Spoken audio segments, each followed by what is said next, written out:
Here. Brian Smith. Here. Ernie Payne. Here. Ruby Barr. Here. Kristen Costa. Here. Robin Blank. Here. You have 4. For those attending the meeting online, please make sure your microphone is muted. Last week, we asked the public to make requests by email to ethics@talgov.com if they wish to speak online on agenda or non-agenda items. Those who have submitted their names will be given a chance to speak as scheduled. For those of you who are present and wish to speak, please complete a request form forwarded to the administrative specialist, Lucy Atkins. We thank you for your interest. Know that your input is important to us. Has all the members received agenda items? In regard to the agenda or procedures for conducting today's business, are there any questions, concerns? The agenda. This time, the board would like to welcome Ms. Robin Blank, the senior replacing Richard Perry. And you want to introduce yourself? Thank you. I'm Robin Blank. I am President John Thresher's new appointee. Thrilled to be here and excited to be working with you all. Thank you. Welcome. Welcome. At this moment, request approval of the minutes for November 17th, 2020.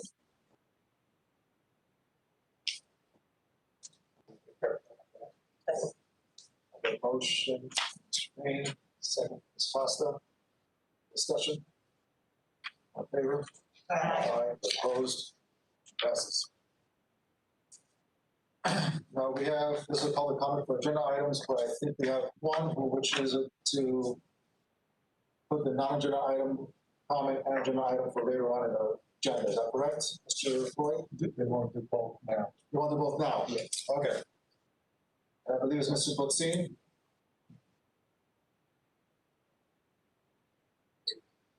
I'll move to my.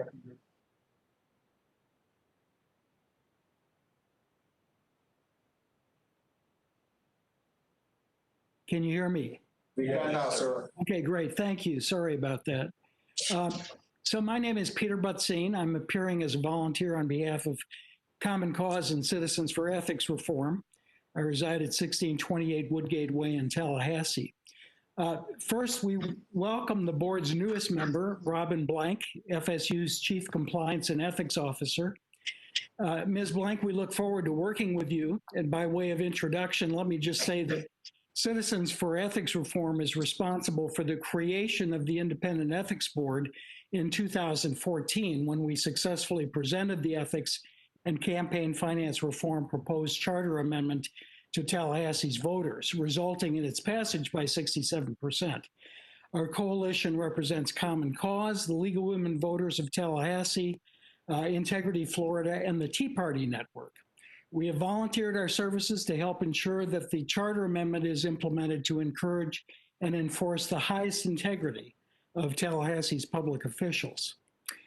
Second, I wish to respond to agenda item 8, review of the complaint process.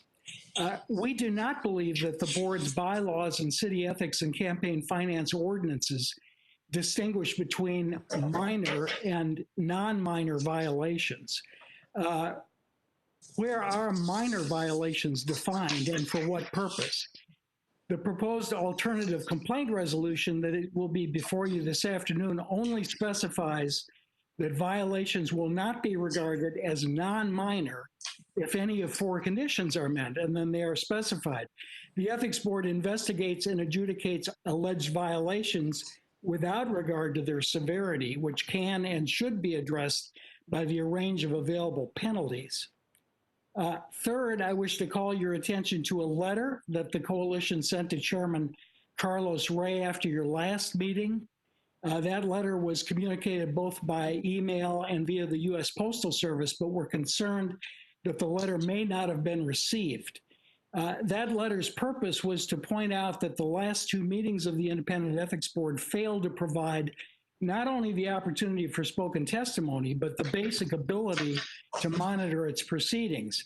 It recognized that this result was not the intention of Mr. Floyd, especially considering that earlier virtual meetings have provided plenty of opportunity for public monitoring and input. The letter suggested that if the problems with WebEx continue, that the board should consider using Zoom.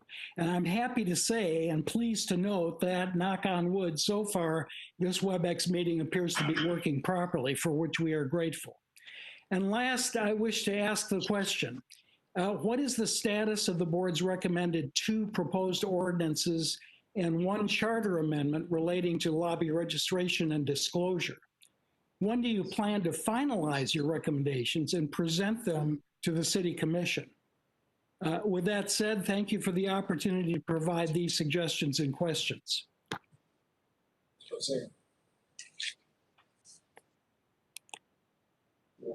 We can discuss those matters at the end. Action items.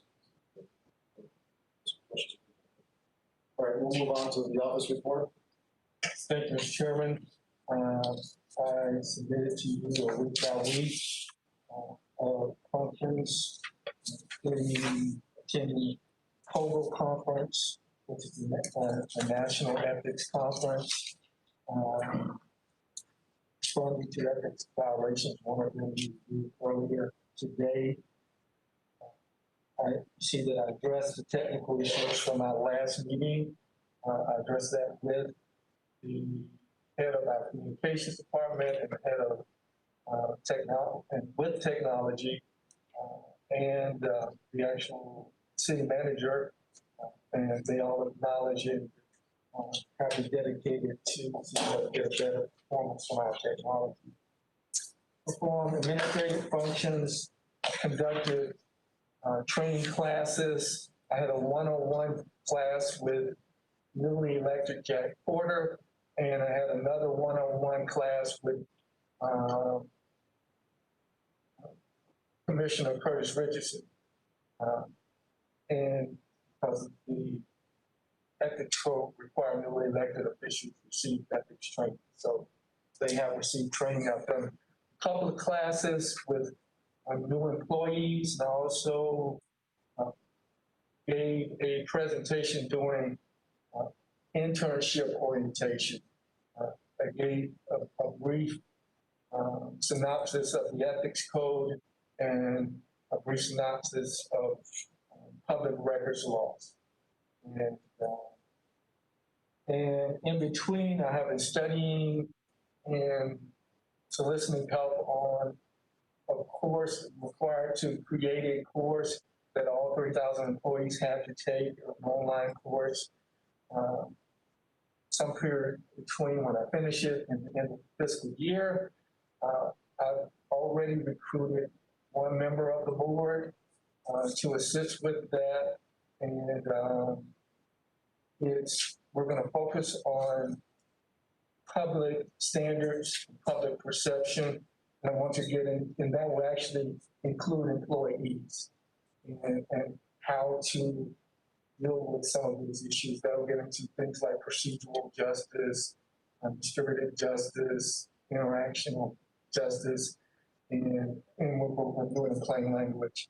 So if any of you want to be a part of that, just a conversation will help the development of the curriculum. So you'll let me know if you want to be a part of that. I would welcome your input. That's the report on activities. Pretty busy on the budget. We got an update on the budget. I would just ask, do you have any questions on the budget?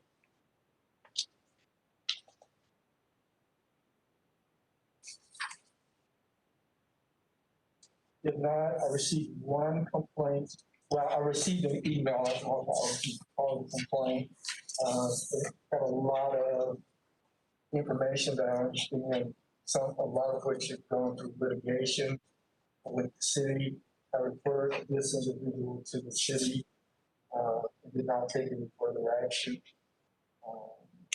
I will say John Reed, our attorney, was able to update me on this particular case, and we resolved that this was the best action to turn over to the city and not take any further action. So I'm recommending that the board close President Bud.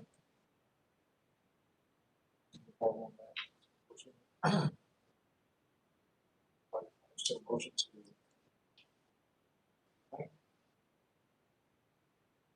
All the votes. Second by Mr. Smith. All those in favor? Aye. Opposed? Motion passes. Okay. That concludes my report. Question from the board. Mr. Floyd. Thank you. This moment, we'll move on to the agenda item number 8, review of the appointment process. Presented by Mr. John Reed. Yeah, Mr. Chair, members, this is the item Mr. Butzine had referenced. I went ahead and put some talking points as well as did a chart. Maybe the chart would be a good place to begin. I think I think at the conclusion of our last meeting, we discussed, does every issue need to go through the full complaint process where we have a closed session, bring in a court reporter, and have an official complaint that now will follow that individual if it's something that we know is not going to be a probable cause, but it meets the very low legal sufficiency boundary. So I mentioned to the board if we could maybe start a discussion about maybe an alternative process in which we could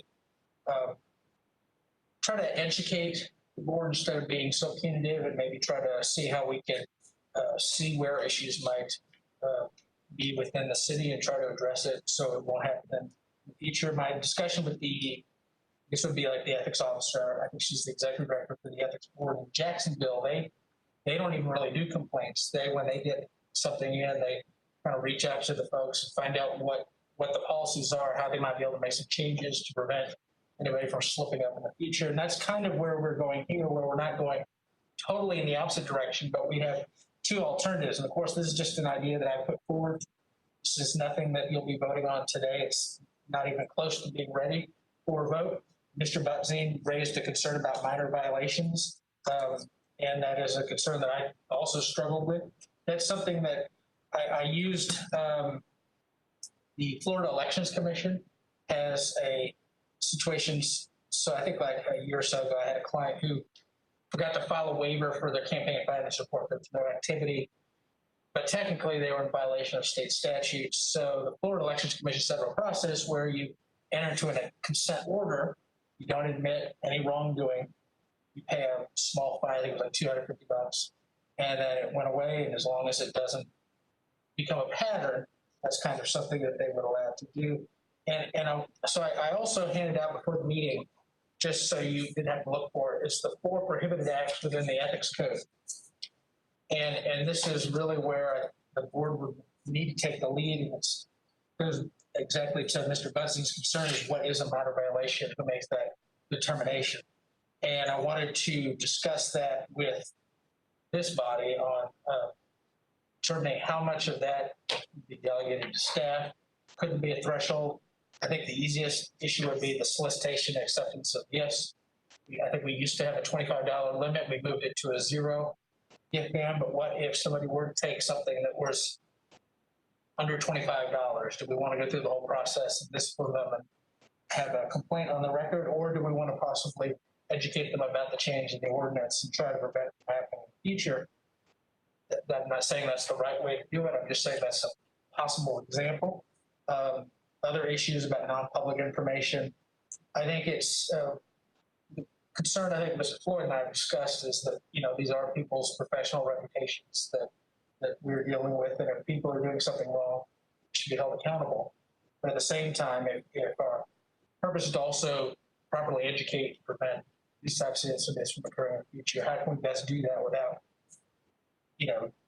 hurting somebody who may have just made an honest mistake? So that's kind of the balance I want to put forward and see if the board had any thoughts on how they would want to go. So essentially, I kind of laid out the process. I would still want to operate under the 112.324 statute section to keep our issues confidential, have a finding of legal sufficiency, and then on the chart I have it splits over to the left. The alternative complaint resolution still maintains there's remedial action that will be taken. Idea that I had is I know White's been putting a lot of videos together, Mr. Floyd's putting a lot of videos together on different issues of ethics. If somebody were slip up and we felt that it was a minor violation, we might be able to, enter into a stipulation where they agree to watch 2 hours of videos. I told Mr. Floyd that's punishment enough. But yeah, that might be a good way if our whole goal is to create a more ethical environment and try to educate people. I thought that might be a good way to go. But again, this is very rough. This is my first stab at this. This may be a great idea, it may be not a great idea. But I wanted to just put something on paper and then kind of hand it to the board and let you take it. And I did base a lot of this on the Elections Commission and but like another state, I was looking at, they had something very similar with minor violations. But the challenge with the minor violation is I think it's going to require some delegation to staff. I know there could be some uneasiness in that, probably by staff. But that's something I think that's why I mentioned the gift threshold. That's a hard line, but it's very easy to define. What's disclosure or use of non-public information? You start getting more gray areas. So this is challenging, and this may not even be feasible, but I want to at least put it forward and see if the board wanted to pick it up and run with it. Can I ask a question? This is to add to what he says, and because it will help give perspective on how the board feels. Let's say you have a scenario where with the gift ban, an aide inadvertently receives a gift from a lobbyist, not knowing that the individual was a registered lobbyist. And there are supposed to be a list on the website, from my understanding, is not always up to date. And in a sense, it's pretty easy to, because Tallahassee, you live here as long as I have, you know everybody, and it gets to be pretty small. And this is something I discussed in our classes. And it's one of the questions they've asked me. Well, what if I receive a gift from somebody I didn't know they were a lobbyist at the time? Is that something you want to treat, as John would now describe it, as a major violation, where it goes through the sufficiency of full investigation, et cetera, when they admit to it, and it was unintentional, and you can take some other. How do you feel about that? Do you think that all of it was major, or? I'm just going with my gut, which is that I find it unlikely that our rather close community, and there could be many situations where we do not know that someone is a lobbyist. That's just my gut. I do think that is something that should not be categorized as minor. But I don't, and I would like to hear Mr. Buttsy. Peter, did I say your last name correctly? I would like to hear his further concerns about the classification as minor, because on the other hand, I do know, and we have dealt with this in this board, that the appearance of impropriety doesn't necessarily mean actual law. Something that's occurred is unethical. But appearances are what the majority of things that we've dealt with. I bet our community, which we're here to serve, feels like something is wrong. Even though it doesn't rise to the level of having a formal complaint, but there is a genuine concern because the appearance, there's something about the appearance that doesn't feel right. So I think we need to, I don't disagree, John White, with moving in this direction, because I do think that a lot of our time is taken up with things that go through this lengthy process, and at the end of the day, we don't find a reason to move forward with it. But on the other hand, we certainly don't want the community to think we're dismissing issues of which they have value. Appearance is everything. Look, I mean, when you know the things we've dealt with in the past years, where it was the appearance that people had to problem.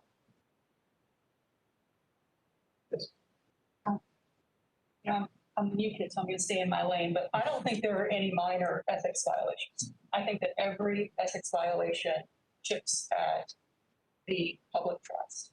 I do think, however, that there are ethics violations that are inadvertent, and I think there are ethics violations that have a price tag on them, of a monetary value that are small. And so if there is a way that we can utilize the system for efficiency purposes, which I totally recognize are important,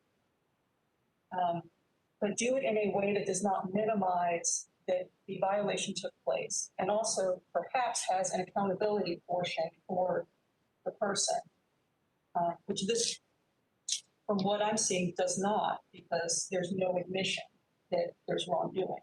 Perhaps the person admits to a set of facts, but doesn't admit necessarily that those facts would cause a violation, if there's some middle ground there. But I think it's important that if somebody does enter into some sort of consent decree or an agreement, that we all agree that there's some set of facts that did happen, whether or not we all agree that that constitutes violation. But to Ms. Graham's point and to Mr. Butzin's point, you know, the appearance is something that's very important. It's important to the city. And I don't want to make it appear that we are making any value judgments about what is or is not major or minor, of like a global level. I guess I'll piggyback on that. I don't want to, I don't mind the process, how it has been. Because even though we may not have to reform before,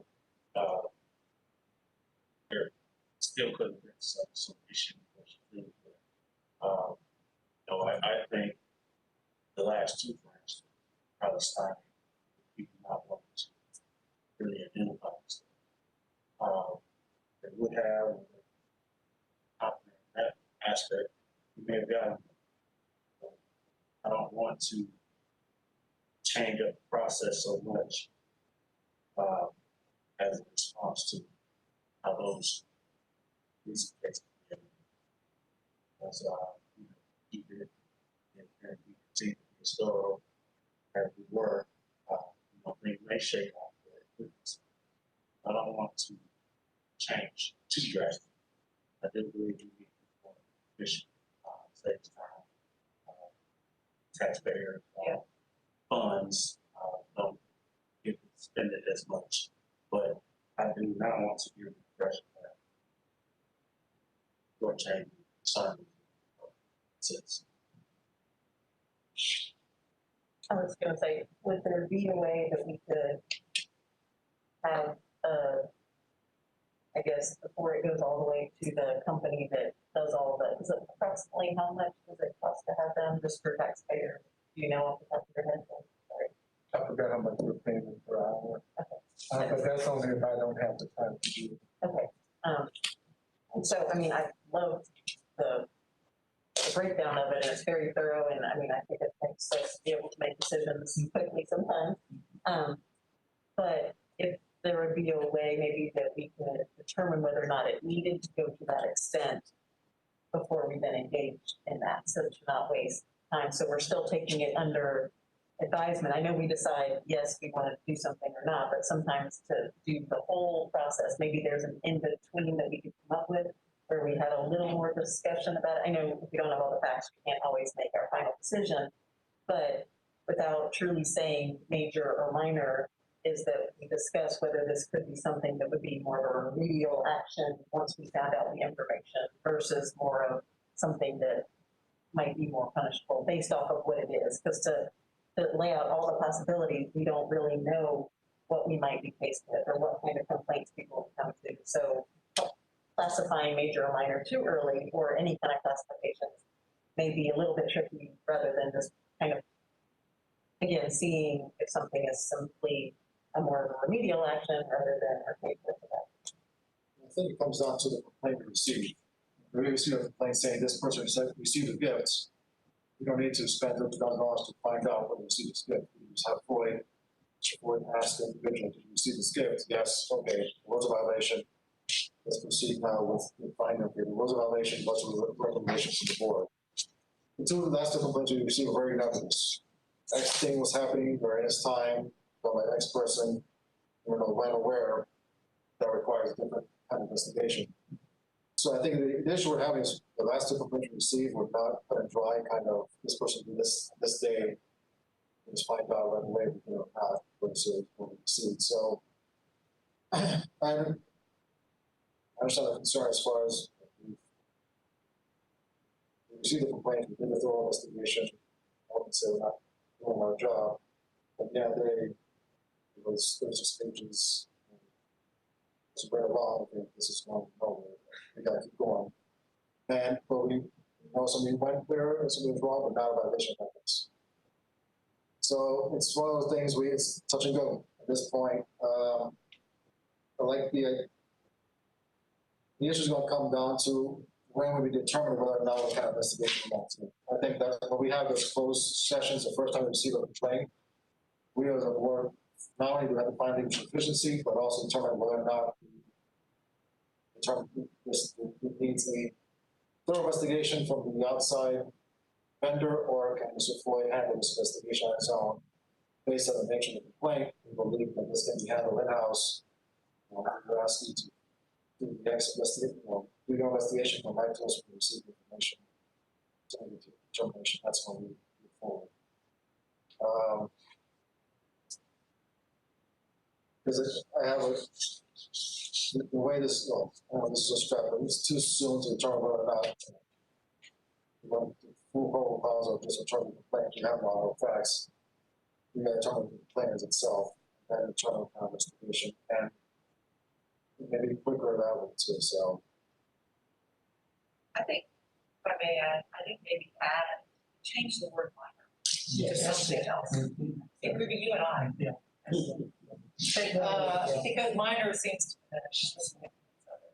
And frankly, most of what we see are more of the situations where there's appearance, right? Something that just feels wrong.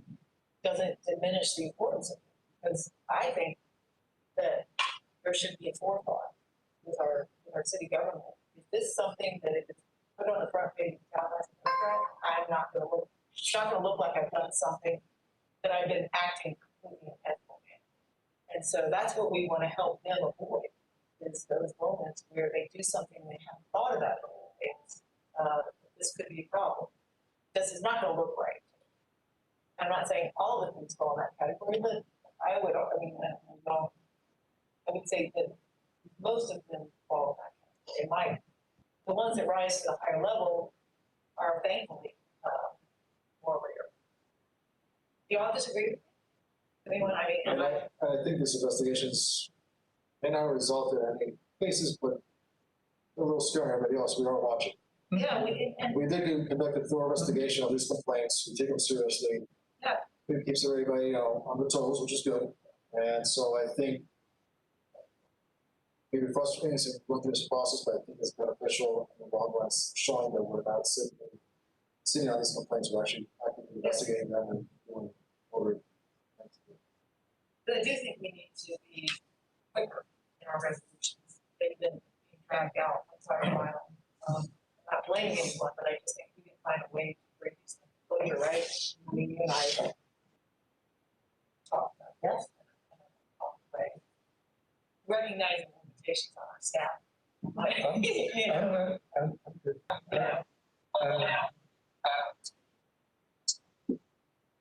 I'm good. This is, may I, Amy told me. can I make a comment? I'm sorry, I don't want to interrupt your conversation, but did you mind if I speak for just a minute to this issue? You're recognized. Okay, thank you, Mr. Chair. So, Amy, if I could, just so everybody knows, this is Amy Tony, she's the deputy city attorney. thank you, Dwight. And just prior to my position with the city, I was the executive director of the Florida Elections Commission. So I'm very familiar with this process.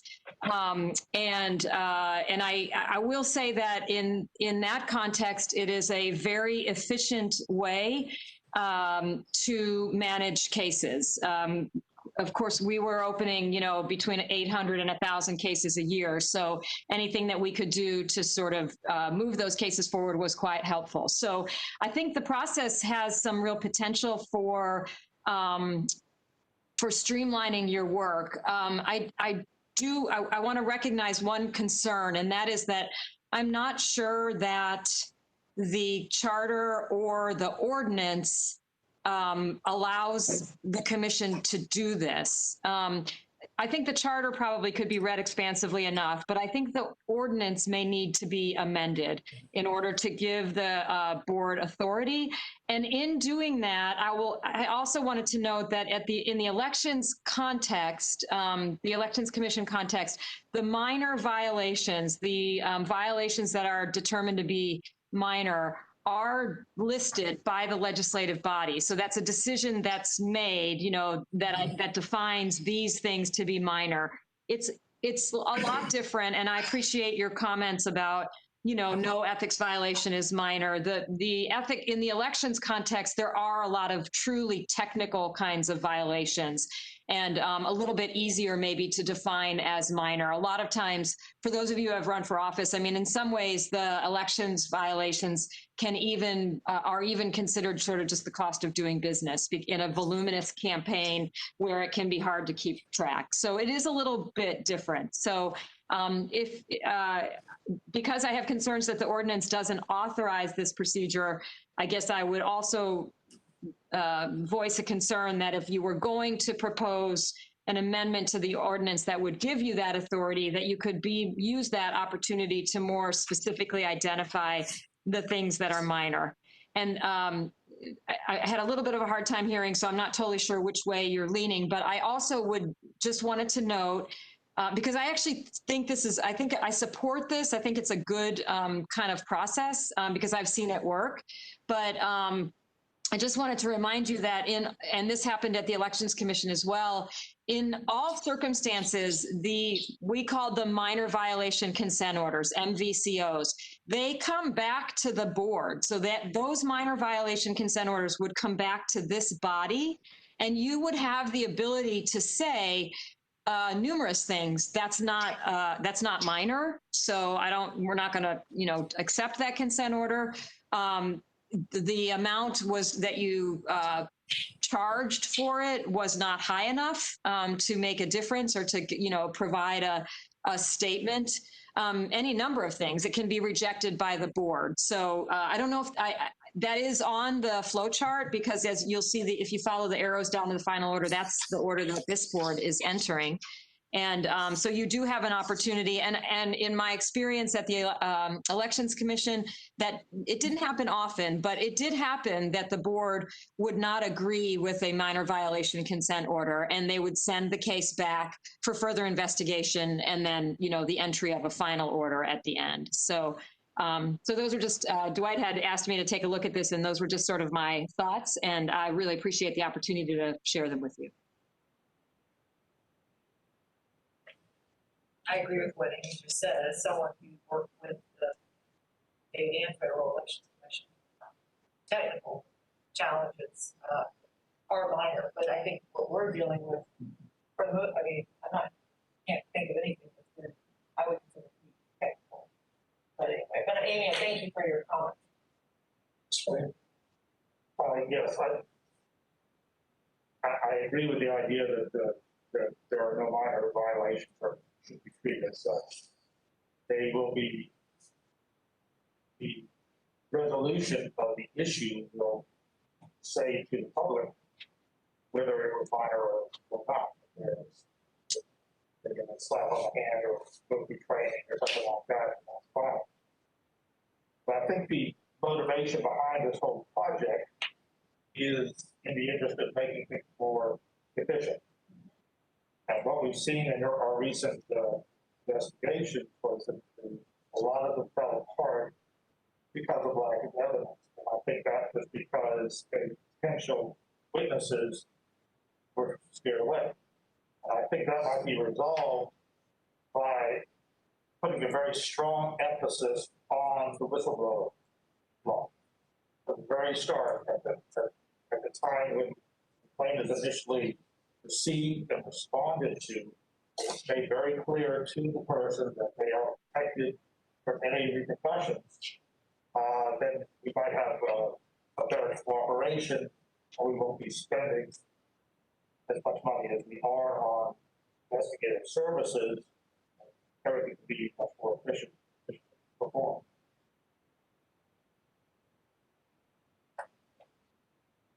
I think that's an excellent point. Main question, that's, John, maybe you can, how do we use the whistleblower protections to help those that want to bring a complaint forward feel that they're not exposing themselves to retribution? If you want to come back at the next meeting on that. That's an IG. Yeah, I mean, I think if we are not authorized to receive whistleblower. So if somebody brings something to us, we could refer them out to the Inspector General's office, but then it would now no longer be our issue. So I think, now could they bring parallel complaints? Possibly, but I do think we do have in our rules, maybe ordinance as well, that we do take a position where we do defer to other agencies on certain issues. So I think issues dealing with fraud, waste, use, issues that fall within the whistleblower statute, I think this board would likely be almost compelled to refer to the Inspector General. So I think in those cases, we could just simply refer them out like we do now with other cases. But I don't know if that's where you want it. I would not want to refer everything, but I think it might be worth requesting of the Inspector General some sort of boilerplate text to hand out to plaintiffs saying, you have this protection. If you pursue this complaint and cooperate with the investigation, then you will be protected through the Inspector General's office, but not relinquish the case. Okay. You're talking about the IG here in the city, correct? Yes.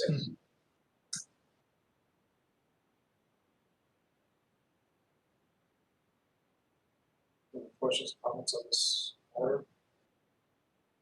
I would just, I think that we should look into that as a thing. And look into what we can in order to give those who come forward are confident, at least the sense that they are going to be, no, there's not going to be any negative repercussions by bringing it to our attention, how they can protect themselves, how we do that without referring it back to the IG within the city, which I think is the reason we were established in the first place for us, because we're independent. And to stress the success of their complaint coming to fruition, if it is a valid complaint, Yes. by being able to give us more information. Because the vagueness of saying there's somebody doing something, it's much harder for us to find that information. So if they feel more confident that they will be supported in that, whether it's through whistleblower, whether it's just from, we will support you in this, and let them know that it remains confidential in this whole beginning part in case they are seeking another job or whatever the case may be, but that they still want to bring this forward to us, is that to somehow really make it clear that the more information you give us, the better we can do to help you and help others, but yet still making them feel safe in that disclosure of information. Let me just say two things. One is, I think that just in the very small bit that I have seen, the board does a really, really good job of preserving anonymity, even in the absence of a true whistleblower. So I couldn't tell from anything that I read in any of the documents that I've seen so far that anyone went around trying to figure out who an anonymous complainant was, and also the board's ability to basically self-swear a complaint in the absence of a person who's willing to come forward. I think that's great. I think those protections could exist, and we could publicize those, we could give more information about those, we could give those assurances, even if someone's case doesn't rise to the level of an actual whistleblower, and that definition is so narrow. You have a lot of people who complain about a lot of things that are very important, that don't fall in that definition. We wouldn't want to basically put ourselves out of business by relinquishing all cases because we thought that they might be. So I think the more we progress, the more complaints we get. If they have that anonymous flavor to them, the more we're able to still proceed on those. I think we'll show some confidence that that's not a barrier all the time to running cases to ground. And didn't when we were discussing this last year, discuss the coverage that that the state was laws would cover our activities? Is that accurate or not? No, we actually went back and forth to try to figure out whether we could be authorized to receive. And I think since then, the city has created the Office of the Inspector General and So that now explicitly said that they are the sole entity. Now, at the hearing, one of the issues that our Chair Smith at the time raised was, what if somebody inadvertently files a whistleblower complaint with our office? How do we maintain the confidentiality as we transfer from one office to the other? The city attorney, Jackson, stated that since we're all within the city, simply ministerial act from moving from one office to the other, so it wouldn't affect that confidentiality. And I agree with that assessment. So I think that was the issue we dealt with last year. I think that issue is now a little moot because the ordinance was passed to create the Office of the Inspector General. But I do agree with Ms. Black's assessment. We do, and most of you have been around since before we had the law where we had everybody's name and everything was public. We tried to do that to protect the innocent, and we invoked 112.324 for confidentiality purposes. So I think there is a way to do it both ways. So, and I do want to say, no way am I advocating we should be turning over more. I like my job. So, but yeah, but I just want to make sure that if we don't inadvertently give away more than we should, that would be a very important point. This is a comment. I do think like what we're doing with the investigations, what we've done, I thought that it was very important. My commitment wasn't so much to find anybody guilty of anything, unless the facts just bore it out, but to demonstrate that we could do credible investigations, objective and fair, because I think part of getting kind of complaints that we're looking for, it'll take some time as we build trust. And a lot of my effort, even in writing the training that I'm writing, is to build trust. Because, I hear little snippets and, people, they want to tell me something, but they're not, they'll tell me like, you'll find out. I'm hoping that as we build trust, people will open up, if there are issues, we'll start to hear about it. But I think because of some things that I found that historical and people just not knowing enough about the board, feeling comfortable with the board is something that we have to consider long term. As far as the investigations themselves are concerned, keep going in the direction that they're going along with everything else. With all the things together that we're doing, I think will contribute long term to getting credible complaints. Some of the complaints we've gotten, in my opinion, will have an agenda. Because anytime you do an investigation, we won't look at motives. And a lot of the motives seem to be somebody wanting to use us. And hopefully that'll turn over time and we'll get more legitimate complaints. As far as the plan taking the action item of this, do we want to forward this, or do we want to do it over as far as when it gets to reach efficiency, we have a process to determine whether or not full investigation, minor investigation versus the alternative investigations. Do you want to proceed with this, or do you want to? Can I give you a recommendation? Go ahead. My recommendation is that we table this, and as we look at complaints that come forward, if we identify a need based on circumstance, then the board can come back and address it. So one question I have, and probably all of you attorneys answered, at what point is it appropriate or possible for us to issue subpoenas for cause hearing as part of that investigation? Or is it after we classify all the We can do it during the investigation. You know, if the situation merits it, we discussed this time or two. There have been people who were not cooperative until we had a second conversation, so we haven't really had to seriously think about using it. But it's always there. Did I answer that right, John? Mhm. Yes. As far as whistleblower, you're looking to the whistleblower language, doing a possible forums or things of nature, business. Yeah, I'll go back and look and see. Yes, I do think it would be good on the complaint form itself, to have something. I think what I wrote down here, I said, can an ethics complainant enjoy retaliation protections? I think that's really what we're looking at. So we can have some conversation with Dennis, the Inspector General. He's listening. Yes, there it is. Discussion decided. Can I just add a point? I think that this is really great. That this is what this setup allows us to do much easier than more academic. So I know the other room or whatever, but I think this conversation is really important. I feel it's much more doable. We're able to look at each other, talk to each other. That's a round table. Yeah. So yay. And I do appreciate your work on it. I mean, I think it's great, and I think it's going all in the right direction. Yep. We'll move on to agenda item number 9, which we don't have any further comments. Mr. Bitsy. You can provide Oh, we did. Okay. So, that is correct. so on to 10, and reference Mr. Blessing's comments on the ordinance recommendations on lobbying.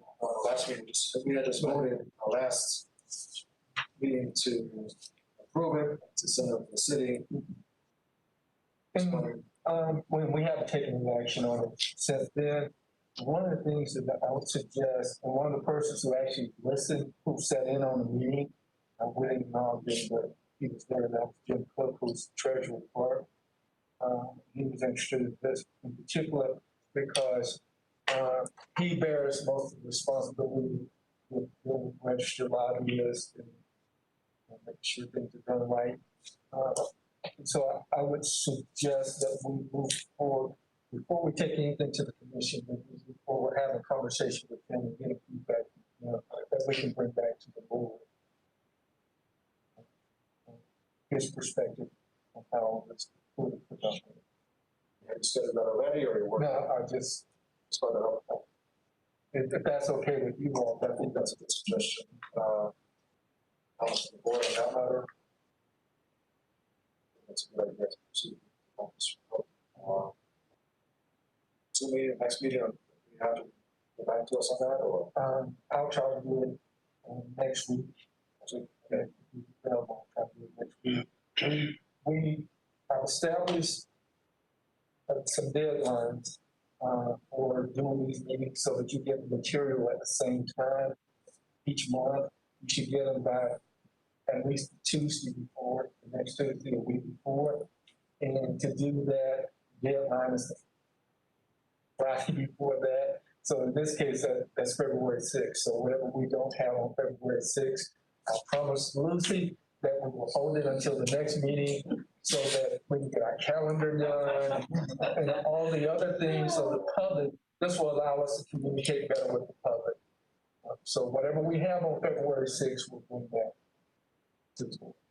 And if any of you, well, I'll put that in a more formal list so you can see what the deadlines are and know what we're doing. His other comments, we're doing a very good job with the online. Okay, so that's great. And we should thank, and I was kidding, I said you had to call him Mr., but Chase Sims, Tom, what's Tom's last name? Pardon? Chase, what's Tom's last name? Bronikowski.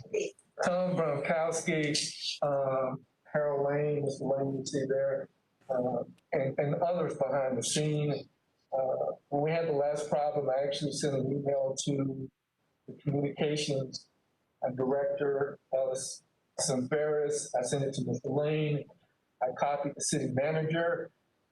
In a recent, when I was doing an orientation for interns, city manager acknowledged in a friendly way that the concerns that we had. And so they have, you notice they made me get off the computer. So I could have been part of the problem. So, but I was trying to manage too many things. But we worked together. They may pay particular attention to that camera and make sure all the technology is working. And so I just wanted to acknowledge them because they put a lot of effort into this meeting that just happened. Is usual item for members of the committee. Discussion, meetings.